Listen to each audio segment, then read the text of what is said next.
Welcome back to my channel. Prototypes, guys. An idea or ideas may spark hope. So today, guys, while I'm doing a sketch of this one, which I'm not good at, spare me, guys. But thank you for listening. I want to share with you a random love story. Maybe this could spark hope. So, are you kind of getting butterflies in the stomach or kind of cheesy or kinikilig na? Yung mga Pilipino dyan, hello, hello. So, may pagkaradyo po tayo. So, this one, guys, before I share the story, I want to be looking at the almost top love songs for this era, because this love story started 3 years ago, so it was 2023. Alright, so let me just randomly sing quickly some love songs, stanzas lang, guys. Wannabe wannabe singer. Thank you, guys. Guys, if you are in my position, you would do this. You would do this as you're doing this narrative. So, I would sing. I'm going to go crazy. I'm bedridden. Okay? So, here, guys. I'm very shy. Nahiya na tuloy ako. Okay, number 1. I will always love you. My love, my darling, I've hungered for your nanan. Okay, next is wise man say only fools rush in, but I can't help falling in love with you. Guys, I don't know the other songs. Your song is the title, At Last by Elton James. Let's Stay Together. God Only Knows. Make You Feel My Love. I would give all of me, and you would give me. John Legend. What else? Thinking Out Loud by Ed Sheeran. Darling, you will be loving. Ay, mali ba? Eternally, maybe I will.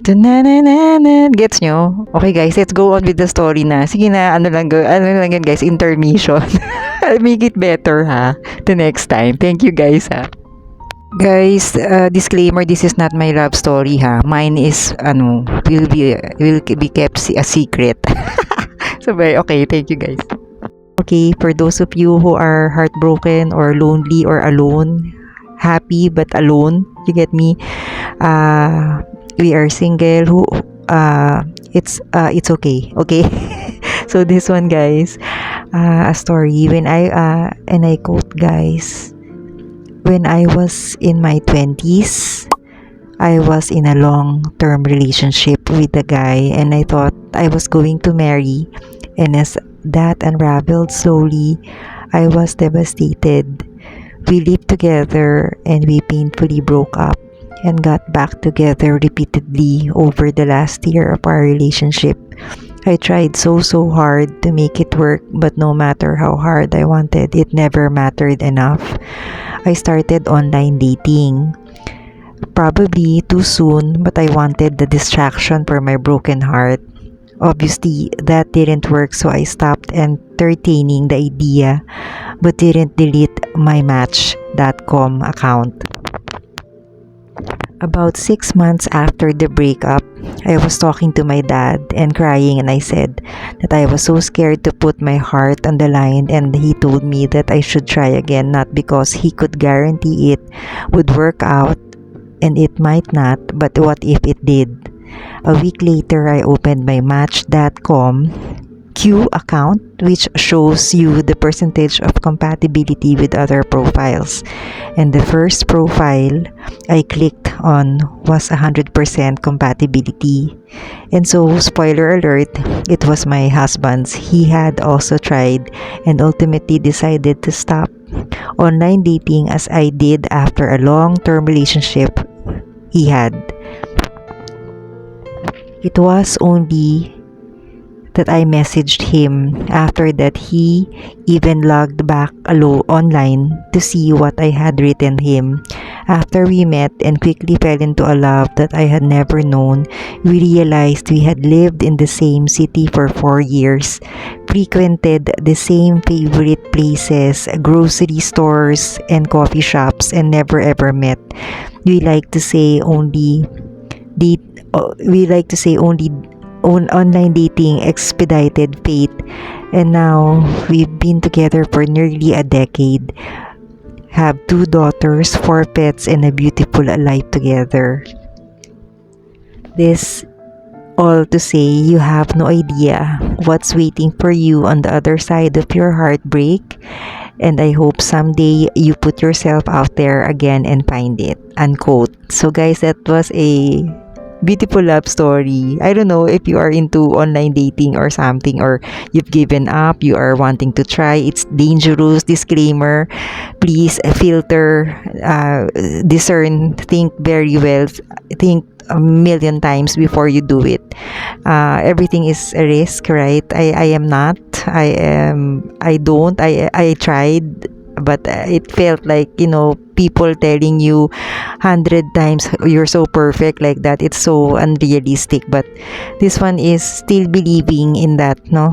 So yun guys, so there's a lot of ways to still find hope in some situations.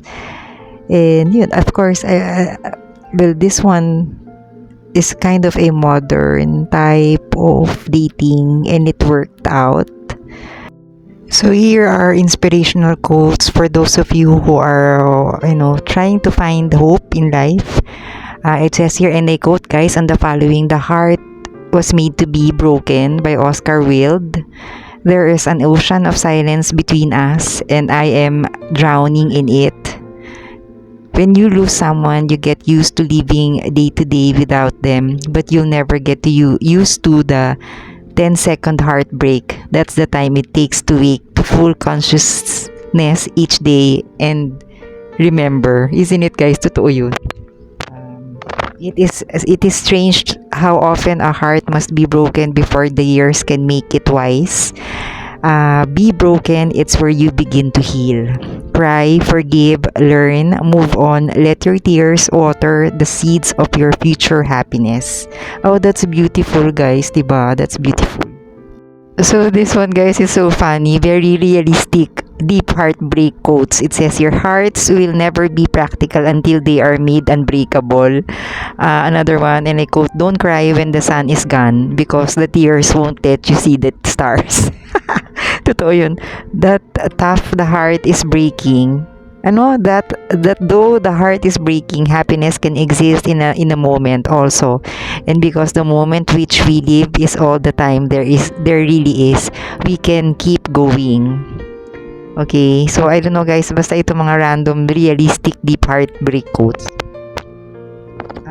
I'd rather love a million times and have my heart broken every time than hold a permanently empty heart forever.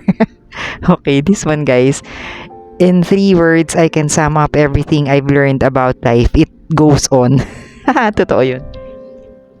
Every time your heart is broken, a doorway cracks open to a world full of new beginnings, new opportunities.